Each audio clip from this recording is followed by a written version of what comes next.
noches, bienvenidos a 4D, 4 días. Este día jueves muy caluroso en vivo. Hay mucha información, muchas cosas que están sucediendo. La calle está caliente más allá de la temperatura, más allá del clima. Ya vamos a ir en vivo al Congreso de la Nación, pero está con nosotros Beto Brandoni esta noche. ¿Cómo te va, Beto? ¿Cómo andás? Bien, bien.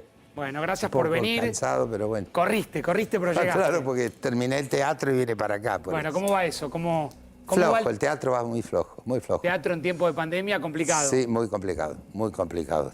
No sé cuáles son los motivos, pero digamos, el teatro, estamos en el multiteatro con todos los protocolos, con todos los cuidados, hay distanciamiento, en fin, está muy cuidado eso, pero claro, en el centro de Buenos Aires hay 3 espectáculos nada más. Claro. Hay muy poca gente por la calle en ese lugar, por lo menos en la calle Corrientes. Entonces vamos a tener que esperar un poco. Tenemos nuestras expectativas puestas en enero. Nosotros vamos hasta el 20 de diciembre. Hay mucha gente, Beto, que no se va de vacaciones. Por eso, en eso yo confío. Sí. No va a ser la primera vez que haga el verano en Buenos Aires. Pero confiamos en eso, que la gente va a estar más gente de vacaciones, y el 6 de enero volvemos hasta que quiera el público. Seguro. Pero bueno, va hasta el 20, que es el domingo de la semana que viene, se nos va a hacer duro todavía. Hasta el 20, después se corta un poco por las fiestas. Por las fiestas, desde luego. Beto, es el Día de la Democracia hoy. Así es. Es el Día de la Democracia. Hoy pensábamos que a veces uno arregla las entrevistas con tiempo de anticipación, y a veces esas cosas mágicas del destino cae que efectivamente Beto Brandoni esté acá. Bueno, me imagino que recordarás. Entra con agua, no hay problema. No hay problema, Caíto, vení. Vení porque es una noche calurosa, ya prendimos el aire. Y además no está prohibida el agua, ¿no? No está prohibida el agua, no. Y aparte que tiene su agua individual, Beto, para poder tomar tranquilo. Beto, ¿qué recordás de aquel 10 de diciembre de la Asunción de Alfonsín? Fue un día maravilloso. Para muchos, para millones de argentinos, fue un día inolvidable, hermoso, y además en el centro, donde digamos estaba la mayor concentración de gente, en la Plaza de Mayo, fue un día, verdaderamente un día de fiesta. No había banderas partidarias, había gente, ciudadanos que habían ido a festejar la recuperación de la democracia, nada menos, después de casi 8 años de un gobierno autoritario, dictatorial, y después de 53 años donde la ruptura constitucional fue casi una constante. Sí. Desde el año 30 hasta el 83, esos 53 años fueron muy irregulares, de modo que confiamos nosotros, los radicales en ese momento, y el propio Raúl Alfonsín, en que iba a ser para 100 años más. Y hasta ahora nadie lo pudo desmentir, eso. Entonces, para nosotros fue un día muy lindo, y el recuerdo mejor no puede ser. Mira, ahí tenés las imágenes. A ver. Imágenes de un día muy especial, muy particular. Sí. Me llamó la atención algo que dijiste, que seguramente quiero que lo recuperemos y lo charlemos esta noche en 4 días, que tiene que ver con que hiciste un esfuerzo en hacer hincapié en que había ciudadanos, sin bandería política. Claro. Es que si hay un plano de la plaza, es extraordinario. Era un mundo de gente. El país ahí, entero. Porque además, bueno, el resultado de las elecciones tuvo que ver también con eso. Porque mucha gente que tenía otra pertenencia partidaria lo votó a don Raúl Alfonsín porque creyó que él iba a cumplir cabalmente las cosas más importantes que había prometido durante la campaña. Y así fue. De modo que hubo mucha gente que no era radical, o que no estaba afiliada a ningún partido, que fue a festejar la llegada de la democracia. Y eso fue un día hermoso en realidad. Por eso dije, no para mí, para millones de argentinos. ¿Y qué crees, Beto, que quedó de aquella identidad de la sociedad, ¿no? Porque vos hablás de una sociedad que pujaba por salir de lo oscuro que fue la dictadura militar o las dictaduras militares. Sí. ¿Qué quedó de aquello? Mira, quedó primero una convicción más allá de los altibajos políticos que padeció el país desde entonces hasta ahora. De todos modos, lo que permaneció fue la convicción de la sociedad argentina de que quiere vivir en democracia. Eso no creo que no hay ninguna duda. Pasaron muchas cosas, tuvimos muchos gobiernos, altibajos, complicaciones de orden económico. Al doctor Alfonsín, a su gobierno, no le fue bien económicamente, en realidad no le fue bien a nadie económicamente, si hacemos la cuenta, a nadie. Con la única diferencia que el doctor Alfonsín no dijo que él encontró un país que había que convencerlo de que la democracia era lo mejor que nos podía pasar. Y eso lo logró. Por eso hoy tiene la estatura de un prócer. Y lo otro a que pesar de que la pasó muy mal cuando fue presidente. Sí. Lo otro que me llama la atención es que remarcás algo que hoy pareciera ser como un enunciado difícil de escucharle a los políticos. Acá en este programa se habla mucho de la agenda de la política, de cuál es la agenda del poder, si se quiere. Y parece hoy como una utopía pensar que alguien asuma una responsabilidad tan importante como es gobernar un país, pensando qué va a pasar en los próximos 100 años. Y sin embargo, vos marcabas recién, se llega a la democracia con el anhelo, con el objetivo, con el sueño, si se quiere, de que la democracia sea digamos, el sistema político por 100 años y por todos los años de nuestras vidas, bueno, ¿no? por el momento, nada lo desmiente. Digo, pero había una intención Hemos tenido muchas dificultades de otro tipo, pero eso no lo desmiente nadie. Yo creo que la convicción de la democracia de un país que respete la Constitución, que respete a las instituciones, que respete la ley, eso yo creo que es el parecer de la mayoría de los argentinos, claro, sin ninguna duda. Pero la visión de poder pensar en una idea a 100 años, es decir, esto es lo que nos tiene que acompañar por los próximos 100 años. No hemos podido, evidentemente no hemos podido, porque cambiaron mucho los gobiernos,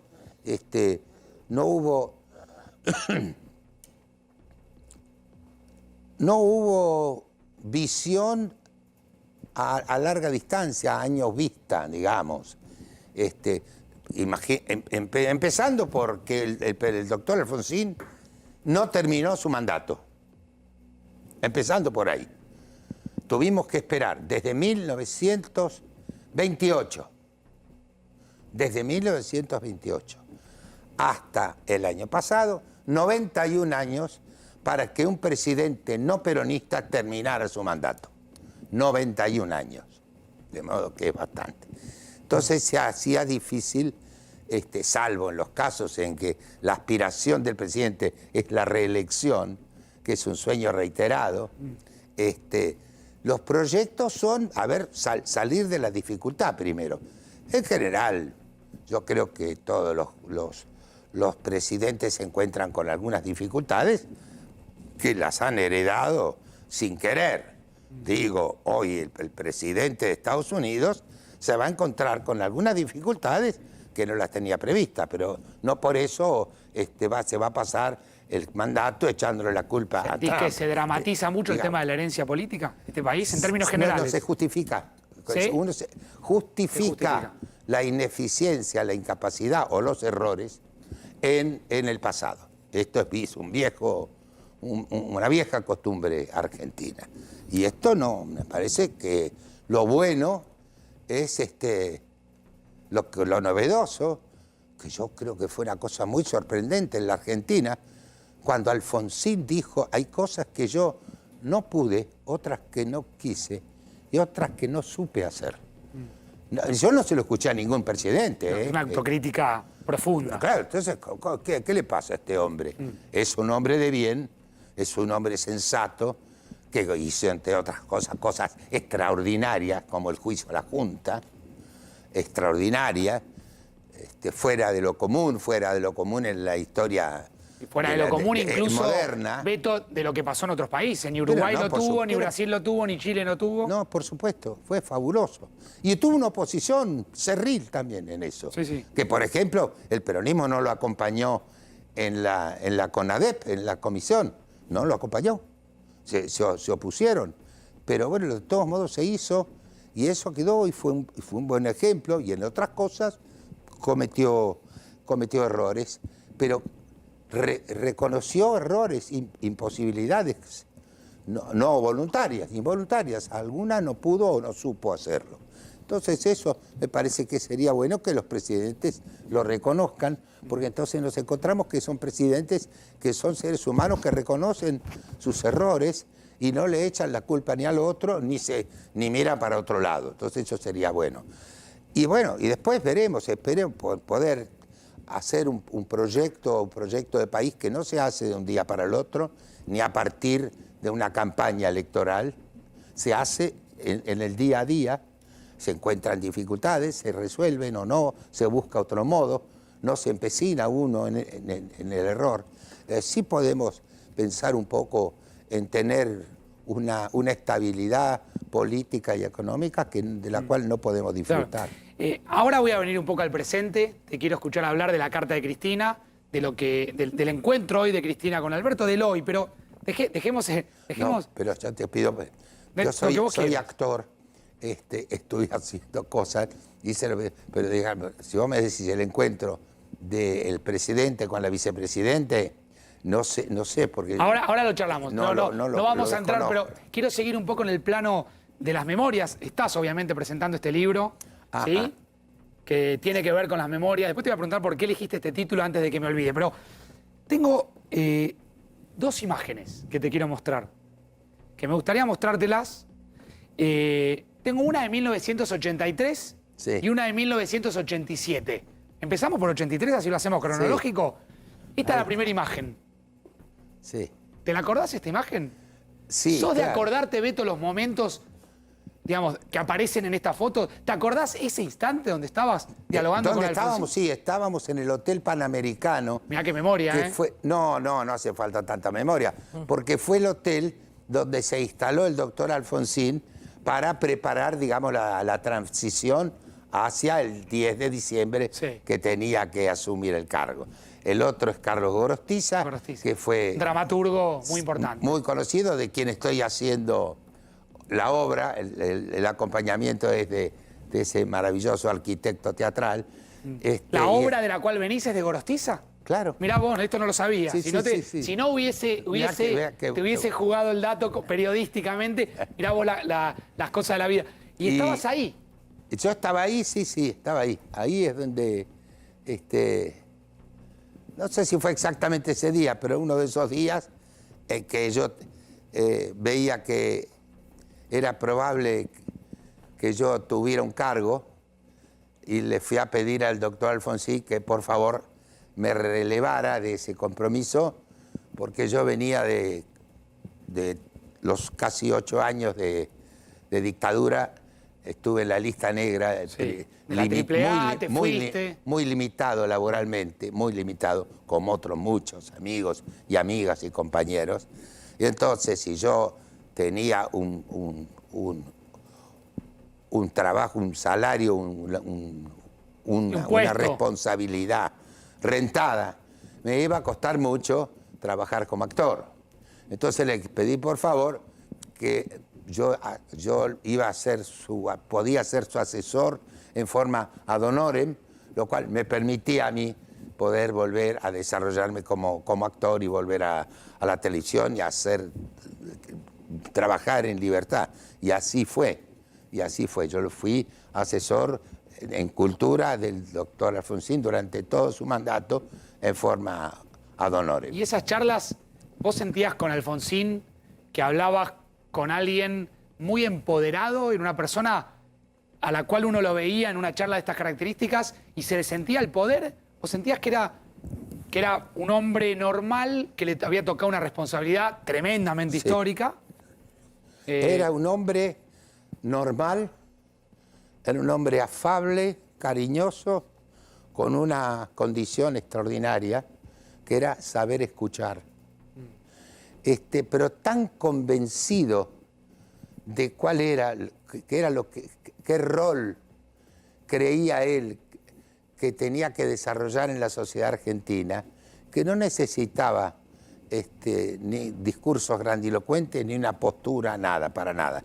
Era un hombre que además tenía una virtud. te lo presentaban, podías compartir una mesa con él, y cuando salías de ahí podías decirle a tus amigos: yo soy amigo de Alfonsín, porque era un hombre tan cercano, y lo fue en todos lados, cuando entraba a los restaurantes, era un hombre cercano, con una educación felizmente pueblerina, claro. De modo que un hombre saludaba simple, cuando entraba y cuando hombre salía, sencillo. todas esas cosas.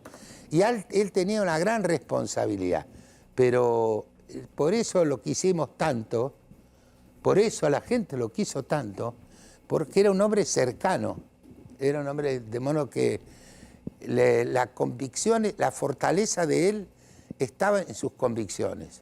Yo anduve 1 o 2 veces con él en la campaña. Un día fuimos a Esperanza, provincia de Santa Fe, y después a San Cristóbal. San Cristóbal es un pequeño pueblo ferroviario, con un nudo ferroviario importante. ¿Y cómo era él en campaña? En campaña no paraba, ¿no? En fin, salvo la sagrada siesta. Pero estábamos en una bocacalle y debía haber, qué sé yo, 800 personas, 1000 personas. Era un pueblo además donde había ganado siempre el peronismo. Y la gente estaba esperándolo. Y habló 1 hora 40. De tal manera que me puse yo nervioso viendo cuánto llevaba. Y la gente ahí hacía un rato. Y trataba de que me mirara para que... Decirle que corte. Pero digo, fue mucho más importante el discurso en San Cristóbal que en el Obelisco, para dar una idea.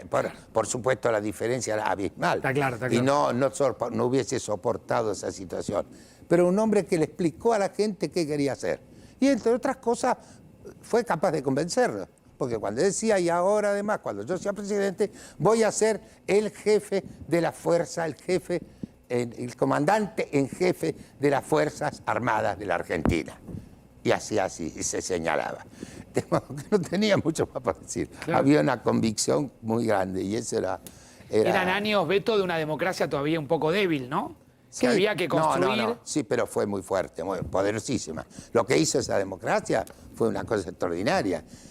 Esa democracia, el doctor Alfonsín, en febrero, el 10 de diciembre, antes de cumplir 2 meses de presidencia, mandó un proyecto de ley al Congreso para eliminar el centro de la censura en la Argentina, que era, ¿cómo se llama el organismo? Sí, el organismo de Tato. ¿De Tato? El organismo de Tato, el censor, por supuesto, digamos. fue ley y se terminó. Y ese día en que él promulgó la ley, podría, con mucha justeza y justicia, se podría llamar el Día de la Libertad de Expresión en la Argentina. Claro. De modo que había que tener, había un periodismo que estaba enloquecido, muy, muy inquieto por saber qué íbamos a hacer con la pornografía. Porque en una época de destape, ¿no? Claro, porque además creíamos que lo bueno, lo que correspondía, lo que seguramente iba a ocurrir, era lo que ocurrió en España, que fue un destape francamente escandaloso, y no me asusto de decirlo, una cosa que me impresionó enormemente cuando yo lo pude ver. Y no ocurrió nada de eso, al contrario, no, para nada. Hubo convicción en ese sentido, las libertades existieron, la seguridad existió, se terminaron, después de tantos años, los crímenes políticos, no hubo más. De modo que tenía algunas debilidades que las tuvieron muchos otros gobiernos que no fueron peronistas, que es la CGT, por ejemplo, claro, que hizo 13 paros generales y 3.800 huelgas parciales. Mirá, Al doctor Alfonsín le hicieron 700 saqueos. Cosas que después no ocurrieron en situaciones económicas muy complicadas, pero eso también hay que decirlo. ¿Ves en el peronismo responsabilidad en eso? Por supuesto, sin ninguna duda. Y si no, preguntá, pero igual está escrito. Está en los libros, sí. Aún entendiendo la importancia. Lo que pasa es que hay cosas que han pasado, han ocurrido cosas, algunas, que a mí me dan esperanza. Yo creo que después de muchas desilusiones que hemos tenido todos, y yo también, claro, hay una reacción de la sociedad argentina que hay que tenerla en cuenta, no se puede olvidar ningún día, ya con todo lo que demostró, con los cacerolazos que hubieron y los banderazos que hubieron, la espontaneidad de esa salida de esa gente, sin banderas políticas, con una bandera sola que era la Argentina, reiteradamente, nos da la idea de que la sociedad argentina no se va a querer dejar llevar por delante. Y tenemos unos cuantos ejemplos de esto. Esto que el gobierno maltrató tanto como los banderazos, al límite de hacerle decir al presidente que cuando la pandemia termine van a salir los argentinos de bien. Es decir, que estos millones que salieron desde Ushuaia hasta Jujuy no éramos argentinos de bien. Es una torpeza verdaderamente. Esos argentinos están dispuestos a no dejarse llevar por delante y a no pasarle por arriba a la Constitución ni a la justicia. Y esto me parece que nos tiene que dar una esperanza de poder, tal vez algún día, sentarnos seriamente a proyectar un país, a reparar cosas que vaya a llevar un trabajo enorme a reparar. Una de ellas, que es la más grave de todas, es la educación. Hay que reparar la educación en la Argentina, que fue un país ejemplar en el mundo. Por eso no lo decimos nosotros, lo dijo Mario Vargas Llosa, Premio Nobel de Literatura, que fuimos el primer país del mundo que eliminó el analfabetismo. Entonces, ese ejemplo que fuimos y en América, tenemos que repararlo, porque el daño que tuvo por infinidad de circunstancias, y fundamentalmente por la pandemia, en el área educativa, hay que repararlo.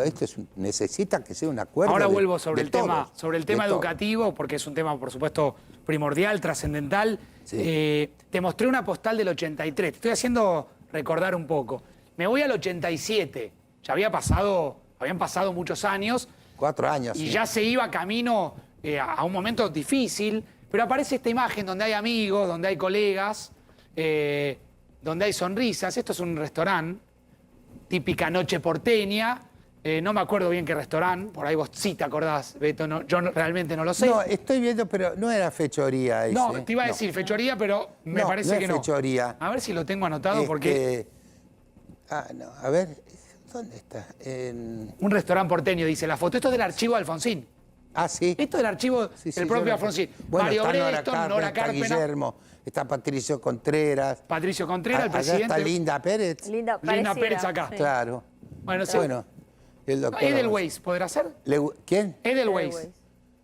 No lo Puede sé. ser, no, mucha lo sé. foto. Bueno, Bueno, ahí esa hay es una de las cosas que le gustaban al doctor Alfonsín. la noche del restaurante porteño. Y la sobremesa y el conversar con amigos, eso nos hace parecer mucho a los actores, que lo que más nos gusta es Seguro. comer después de la función. Hasta largas horas de la noche. Ya era, bueno, cuando era siempre temprano. Cuando era siempre temprano. Claro. No sabía esa frase, muy buena. Cuando era siempre temprano. Sí. Me encantó eso, me encantó, Beto. Así era. Preciosa la foto. Mirás esa. esto seguramente con nostalgia. Desde luego. ¿Te acordás también de este momento? No, de esa no, noche de esa puntualmente cena en no. particular no. Hemos estado en muchas cenas, porque además en alguna oportunidad vino a vernos al teatro, y vino muchas veces a mi casa, Claro. a cenar, y tuvimos cenas largas y sobremesas cordiales, amables. Era un tipo... ¿Qué mirada tenía Alfonsín del peronismo, Beto? ¿Qué idea? ¿Qué mirada tenía él? Tenía una mirada muy respetuosa, y lo dijo siempre, muy respetuosa, y él tuvo amigos en el peronismo, muchos.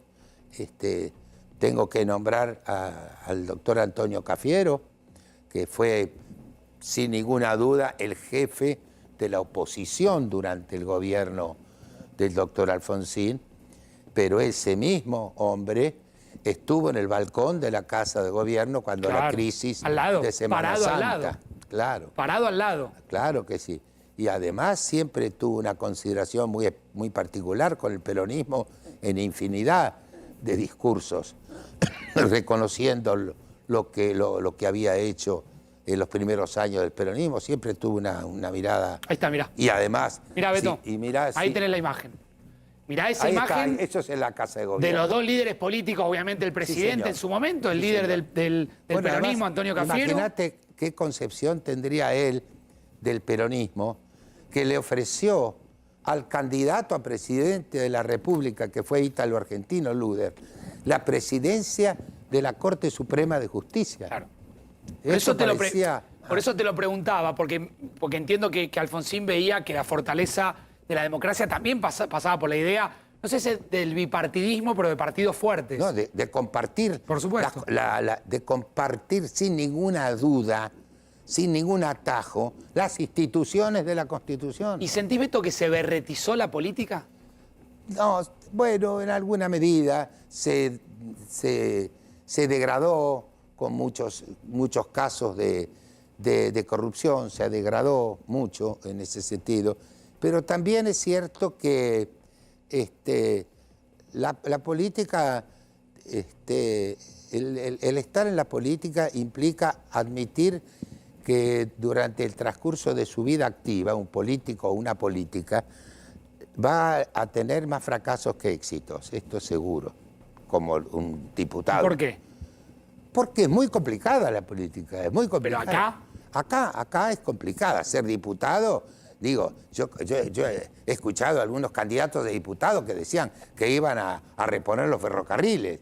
Y esto es una chantada, porque somos 257 diputados, digamos. Hay que acordar mucho para hacer una cosa, de modo que, y en general, uno tiene más frustraciones que éxitos.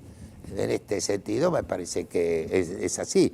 Y hay que llegar a algún momento en que la clase política y los que salen a la calle y escriben en las redes y se interesan por las cosas y hacen una observación crítica de la realidad, a esa gente tendrá que acercarse a la política, porque es un error grave que hemos cometido con razones, muchas veces, y que la gente dice, no, yo no me meto en política, yo no soy político, porque la política es una cosa sucia. No es. La ensucian, pero no es sucia, porque si no, vamos a caer en el error de que un papá se presta para ser presidente de la cooperadora del colegio y eso va a ser política y ese señor no merece que lo tilden claro, de corrupto o que seguramente se va a corromper. Claro. No es así. Y a mí me consta, porque lo he vivido en la Cámara de Diputados, que hay gente muy seria, muy dedicada, muy empeñada, que hipoteca su vida a favor de la tarea política y en el lugar que ella cree o él cree que tiene que estar. Beto, en el Día de la Democracia, obviamente para nosotros es un placer tenerte acá, poder charlar.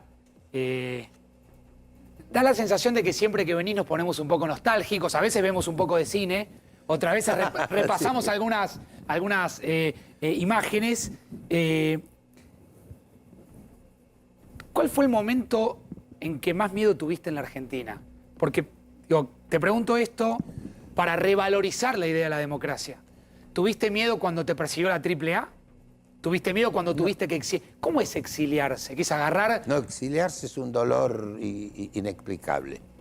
Pero ahí no tuve miedo. ¿Tuviste la convicción, la decisión mucho, de irte? Me dio mucho, no, me dolió mucho. No, a veces el miedo es un sentimiento muy complicado porque a uno en general lo paraliza.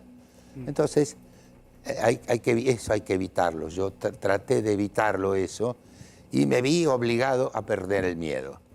Y por suerte no lo volví a encontrar. No porque sea Superman, pero no lo tengo. Me dice, ¿miedo a la muerte? La verdad, no tengo miedo a la muerte. me daría lástima morirme, esto sí, seguro. Vos sabés que Pero Beto, yo tengo miedo no, porque ya sé que yo me tengo va a un pasar. amigo que dice, no tengo miedo a la muerte. No tengo miedo a la muerte, pero estoy en contra de la muerte. Ah, eso está bien. Claro. Y yo creo lo mismo. Claro, Ahora, pero no, ¿hubo algún día que sentiste un día, una noche que sentiste miedo? Seguramente no habrá sido en democracia. ¿Cómo es enterarse, por ejemplo, que estabas en una lista negra? ¿Querés que te cuente? Sí. Yo estaba grabando un programa en Canal 9, una tira. El golpe fue el 24 de marzo, el 26, 2 días después. Y en aquel entonces... Viene el golpe el 24 de marzo y el 26 vos estabas yo laburando. tenía grabación. Entonces se grababa en orden al libreto. Yo entraba en la página 2. ¿Qué estabas haciendo? Una serie que se llamaba... Era en el mundo de un hospital... de una obra social, era con Marta González, entre otras. Y yo entraba en la página 2, digamos que no esté hicimos 2 escenas y tuvimos varias escenas en blanco, entonces le dije a Marta, vamos a tomar un café. Entonces nos fuimos a tomar un café, nos sentamos y Marta se puso a llorar, le digo, ¿qué te pasa? Me dijo, te echaron. ¿Cómo me echaron? Sí, en la página 1 tu personaje lo mandaron a Japón. No, no te creo. Y bueno, ¿qué querés que te diga? Entré En la página 1 a tu personaje... Lo mataron a Japón, claro. En fin. ¿Te sacaron? Tengo el honor de decir que fui el primero de la lista negra. Encabecé la Quiere lista decir negra. que la lista negra te borra del guión. Vos estabas... No. En ese capítulo no, pero ya no entraba más. Ya está, te Lógico. fuiste. Así me enteré. ¿Y ahí qué sentiste? No, sentí la indignación horrible, pero... ¿Pero te calentaste o tuviste miedo? Sí, no, entré a los gritos y nadie salió a contestar. No, ¿Pero a que los gritos. canales estaban intervenidos ya por los militares? No. Estaban los canales estaban en manos del Estado, Estatales. estaban intervenidos por el Estado. Claro. Estaban intervenidos por el Estado. ¿Y ahí? No tuve miedo, al contrario. Unos meses después me llamaron para anularme el contrato y le inicié un juicio y me dijeron que está bien, que no me iban a terminar el contrato, ¿cómo se llama? Cancelarlo. Sí. Así que no. ¿Y cuánto tiempo, Beto, pasó ¿Qué? desde el momento en que te enterás que estabas en una lista negra hasta el momento que decís, me voy o me matan? No, pues yo no me fui en esa época. No te fuiste en esa- vos te fuiste en el 73, No, previo. yo me fui amenazado por la AAA en el año 74. 74. Y estuve 10 meses en México, en casa de un compañero mío del servicio militar. Y a los 10 meses volví porque gané las elecciones en la Asociación de Actores desde el exilio. Y eso fue un buen pretexto para volver. ¿Y cómo aunque hiciste campaña del exilio? No era lo más aconsejable. ¿Cómo hiciste campañas del exilio? No lo pude hacer. Tus compañeros te honraron con la presidencia. Sí, eso sí, es cierto, sí. Eso es cierto, pero... No, y después no me fui más, no puse... Hay miedos que yo los veo a la distancia porque me apena que ocurran esas cosas. Digo, ser el único país del mundo donde la hinchada visitante no puede ir a la cancha, Sí, es una vergüenza. Es A mí no me da miedo, me da vergüenza. Es atroz. rarísimo. Es ¿Entendés? rarísimo que Yo se ha naturalizado incluso. En el país del fútbol, en el país de Maradona, Sí. se naturalizó que la hinchada rival no puede ir a la cancha. Es una locura. Una locura. Pero es el único en el mundo. Una locura. Entonces eso no me da miedo, pero que me avergüenza, sí, me avergüenza. Yo soy socio vitalicio de River, nunca más fui al Sí. fútbol, nunca más vi fútbol. ¿Me esperás, Beto, un minuto que te quiero preguntar por el libro? Está Beto Dale. Brandoni esta noche Bueno. hablando de sus memorias. Urgente con Cristian Balbo. Pasan cosas, obviamente, allí en Diputados. Cristian, ¿cómo te va? Buenas noches. Gracias a la espera. ¿Qué tal? Buenas noches, Facundo. Estamos en el Salón de los Pasos Perdidos. La información de último momento indica que el proyecto de interrupción voluntaria del embarazo se va a votar, recién lo acaba de anunciar el propio presidente de la Cámara, Sergio Massa, a las 6 de la mañana. Atención, se fue corriendo el horario, todavía quedan 97 oradores, cada uno tiene 5 minutos, más todo el tiempo después que se va a sumar para llegar a la lógica de la votación. Te digo que se dio todo en un marco muy tranquilo, una lógica de consenso, sin ningún tipo de confrontación entre los verdes y los celestes. Afuera sí hay un doble vallado que separa 100 metros a los manifestantes que apoyan el proyecto de ley de legalización del aborto y los que están en contra, pero no se registró por fortuna ningún tipo de incidente. Estamos con la diputada Cecilia Moró, que le agradecemos que acaba de salir del recinto, y Mayra Mendoza, la intendenta de Quilmes. La vemos a la intendenta inclusive luciendo todo un vestuario color verde. Así hemos visto inclusive a varios legisladores. La vemos a Cecilia Moró con un corazón color verde en su pecho. Así que ya tengo contacto con ellas en este contexto legislativo, Facundo. Bueno, Cristian, muchas gracias. Gracias a Cecilia y a Mayra. Una mirada de cada una para reflexionar a propósito de lo que está pasando allí en Diputados. Empiezo por Cecilia. ¿Cómo te va, Cecilia? Buenas noches. ¿Cómo estás, Facundo? La verdad que muy contenta, con mucha expectativa que hoy logremos media sanción con este proyecto. A Mayra hoy le toca ser intendenta, pero este es un proyecto que la campaña nacional por el aborto legal, seguro y gratuito viene presentando hace muchísimos años y que desde los espacios feministas, de los movimientos juveniles, realmente se logró que en el año 2018 le diéramos media sanción acá en el Congreso, pese a que teníamos un presidente que anunció un título, pero después terminó operando en contra de la ley. Hoy venimos a hacernos cargo, a saldar esa deuda que creemos históricas y contentas otra vez de ver cómo el Congreso está debatiendo en un marco de más respeto, de menos violencia, de más tolerancia. Seguro. Creo que estamos garantizando derechos como se hizo con la ley de divorcio, el matrimonio igualitario, la patria potestad compartida y tantas otras leyes que se ampliaron en democracia. Cecilia, muchas gracias. La escucho a Mayra y sigo avanzando con otras Gracias. voces. Mayra, ¿cómo te va? Buenas noches, ¿cómo andás? Hola, ¿qué tal? Buenas noches, Facundo, buenas noches a todos. La verdad que muy bien, acompañando la jornada, que será obviamente una jornada histórica donde buscamos a través de este proyecto de la interrupción voluntaria del embarazo garantizar el derecho a la salud de todas las mujeres y personas gestantes. Estamos en permanente comunicación con el jefe del bloque, el bloque mayoritario, que es el Frente de Todos, Máximo Kirchner, quienes van a aportar la mayor cantidad de votos para que, al igual que en el 2008, también lo hicimos así, logremos esta media sanción. Así que siguiendo minuto a minuto, hablando con los distintos diputados y diputadas, pero creo que hemos llegado a un momento de mucha conciencia y de madurez sobre la injusticia que lleva seguir con el aborto clandestino, ¿no? Hoy la disputa está en aborto legal o clandestino y creo que eso es lo que de alguna manera hoy vamos a comenzar a saldar. Mayra, muchísimas gracias. Cecilia, lo mismo. Cristian Balbo, igual. Nos quedamos permanentemente en vivo allí en la Cámara de Diputados, allí en el Congreso de la Nación, en Pasos Perdidos. Bueno, lugares que ha recorrido mucho Beto Brandoni. Beto, ¿tenés una postura personal respecto a este tema? ¿Querés entrar ahí? No, simplemente quiero recordar qué diferencia entre el debate que se dio con la ley de divorcio, que fue muy fuerte. 80 y... También la iglesia jugó muy fuerte. Si no me equivoco. ¿87? 87 creo que fue, sí. 87. Y la crispación que hay con esto es una cosa, es tan raro, después de tantos años. Digo, fue un debate, la sociedad debatió, toda la sociedad debatió. Sí, un debate efervescente, pero tolerante, ¿no? Sí, civilizado. Digo, no había policía, no había vallas. Es una cosa muy impresionante. Entonces, ¿qué dijo una diputada? Que alguien había... ¿Quién presentó el proyecto de ley del aborto? Yo creo que ahí, digamos, lo que te molestó fue la crítica a Macri. Porque no hay otra manera. Esto es lo que hacen.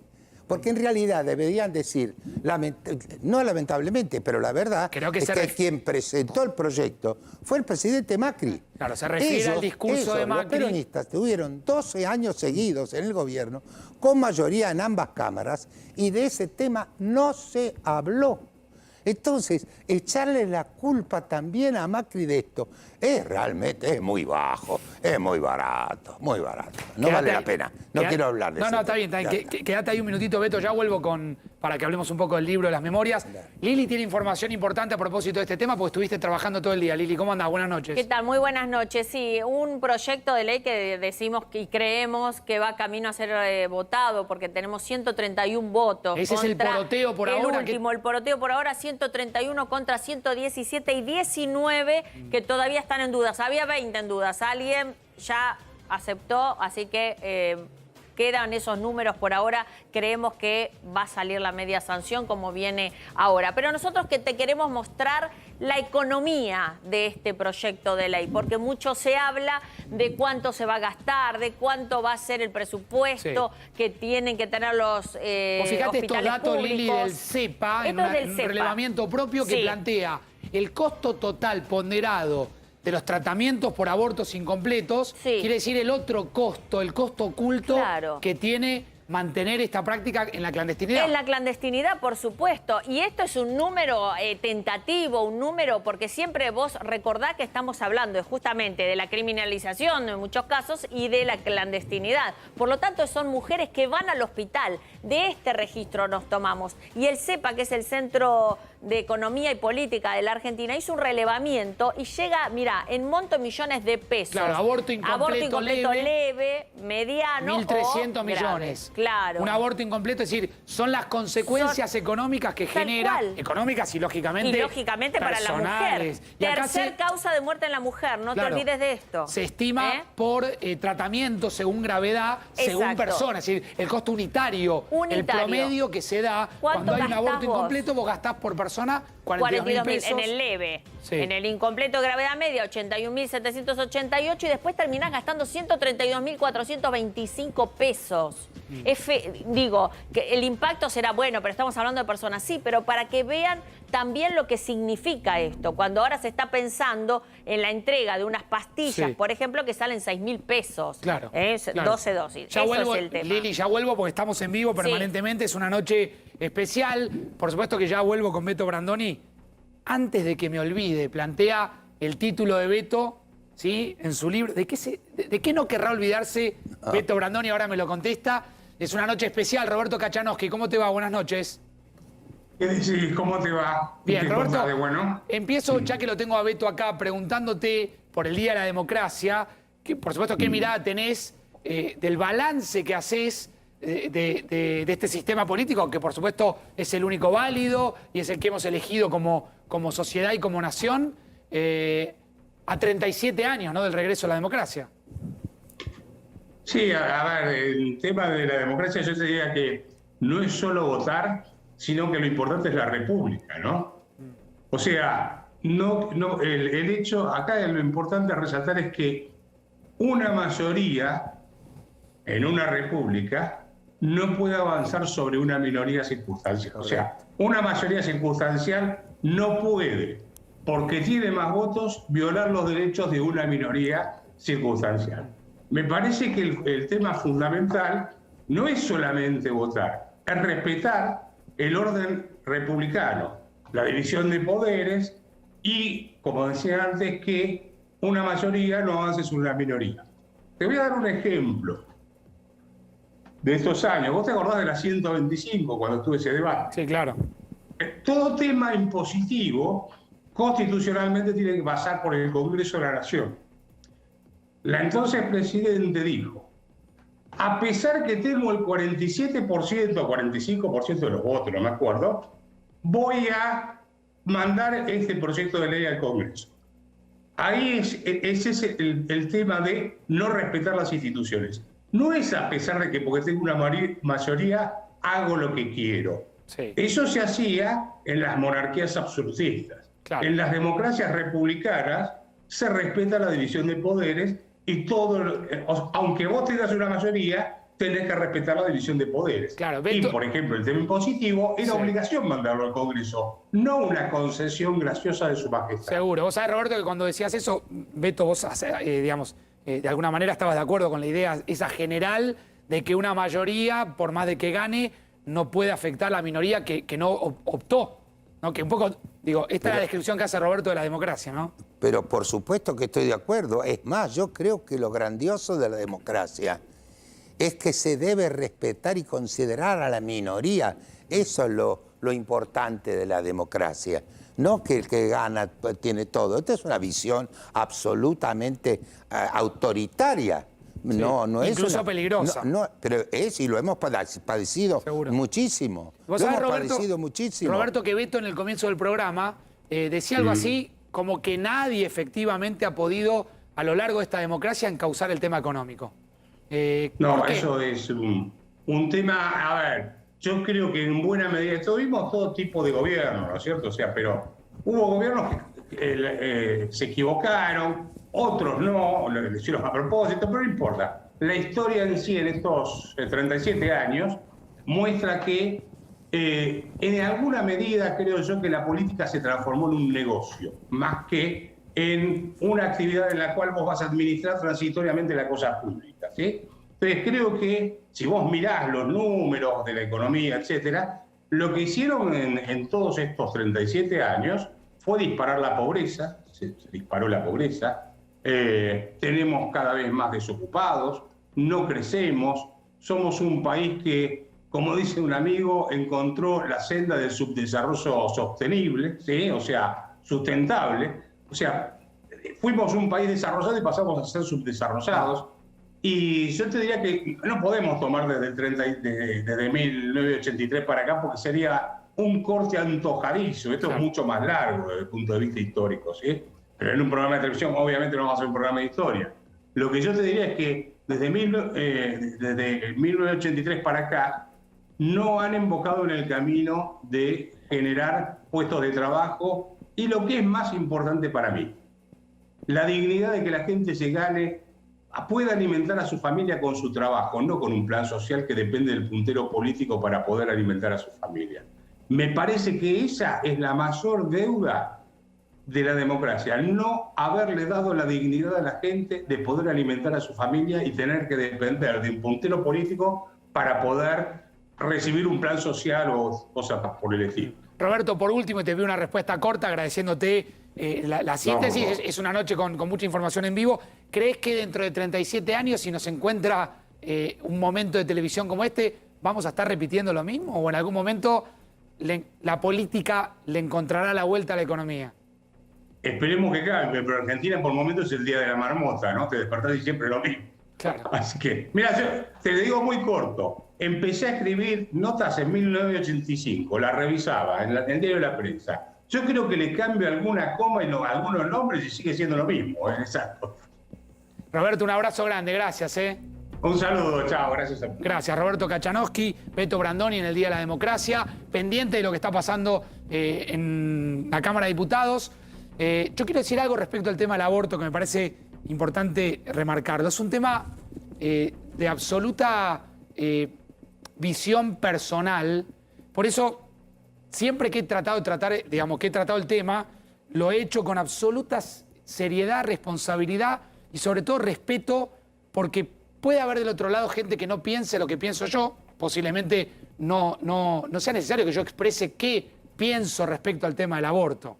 Si es un tema de salud pública o si es un tema de criminalidad. Pero es importante que se discuta en el marco, más allá de los operativos de seguridad que recién Beto Brandoni marcaba, que se pueda discutir adentro y afuera con total respeto por lo que piensa el otro. Aún teniendo del otro lado, no una valla de por medio, sino alguien que piensa completamente distinto. Acá hay temas religiosos de por medio, temas tan profundos como lo ideológico, como lo filosófico, ¿sí? Y eso es, digamos, muy difícil de discutir en la calle y adentro de la Cámara de Diputados. Lo que hoy está pasando es histórico, no por el resultado que tenga, para algunos lo sentirán de esa manera, sino porque se está discutiendo algo muy profundo. Y si la política y la democracia no está para discutir las profundidades, bueno, ¿para qué está? Quería solamente decir eso breve del tema de aborto. Tenemos unos minutos finales. ¿De qué no te querés olvidar, Beto? ¿Que le pones? No es. ¿Qué no cosas? Es ese el sentido. No es ese el sentido de título. antes de que me olvide. Sí, en rigor de verdad, es escribir eso me llevó mucho tiempo hacerlo y muchos años de vida, lo que cuento en ese. Pero antes de que me olvide, también es un juego con el subtítulo, porque es, antes de que me olvide, memorias. Estas son unas memorias. Ah, mirá, esto no lo había visto. Mirá. Una foto espectacular, página 130. Yo no sé si me puedo acercar a alguna cámara. No quiero volverlo loco al director. Está Pablo arriba. Le mando un saludo a nuestro dire. Esta foto no la había visto, Beto. Es la foto tuya con tus viejos, Sí. con tus papás, en el aeropuerto de Ezeiza, Cuando volví. el día que regresaste del exilio. Sí, sí. Qué lindo que lo recuerdes con una sonrisa, ¿no? Claro, claro, y sí. Fue un día feliz. Y volví a ver a mis viejos, claro que sí. Lo que sí, estaba tan angustiado que engordé. Pero como marqué el pasaje con bastante anticipación, me cuidé mucho para llegar en forma. Y cuando me miró mi mamá, lo primero que me dijo, qué flaco estás. Dio resultado. Digo, estoy bien, mamá. Eso lo recuerdo. Sí, sí, Beto, sí. fue un placer tenerte esta Gracias, noche. hasta cualquier momento. Bueno, gracias. Siempre es un placer. Hay que ir al teatro, ¿eh? Vamos a ir al teatro. Sí, hace bien el teatro. Recordá dónde estás, Beto, que es importante Estamos empujar. en el multiteatro, Ahí está, a 1200 de la calle Corrientes. El acompañamiento. Del acompañamiento. Con David Di Napoli y Luis Brandoni. Y yo. Y lo dirigí. Gracias, Beto. Es una gran obra, es una obra divina, que te toca el corazón y te hace bien. Y salís del teatro mejor que como entraste. Como siempre, el teatro. Claro. Gracias, Beto. Gracias Un a placer vos. tenerte. Lili, muchas gracias. ¿Hay algún dato de último momento? Por ahora el poroteo sigue. Por ahora seguimos así, 131, 119, 19 que están en dudas, así que veremos. Pero Bueno, hay diferencia. La cifra Facu. con la que nos gusta despedirnos, Sí, qué 1.318.187. Lili, ¿vos me dejás de acompañar ya el lunes? Y yo creo que sí, vuelven, regresan acá los titulares. Pero mirá vos, ha sido un placer, Lili. Gracias por el Igualmente, aguante. gracias. Siempre es un placer compartir un espacio con vos, Lili. Lo mismo digo, ¿Dónde Facu. estoy? Acá. Y a ustedes muchas gracias por acompañarnos en 4D. Esto intentamos con el programa, que ustedes puedan llevarse algunas ideas, poder invitar distintas voces a nuestro programa para pensar un poquitito este país, nuestro país. Gracias, hasta la semana que viene, mañana viernes a las 10 de la mañana. Los espero como cada día en Equipo Noticias con Flor Donovan y todo el equipo. Chau.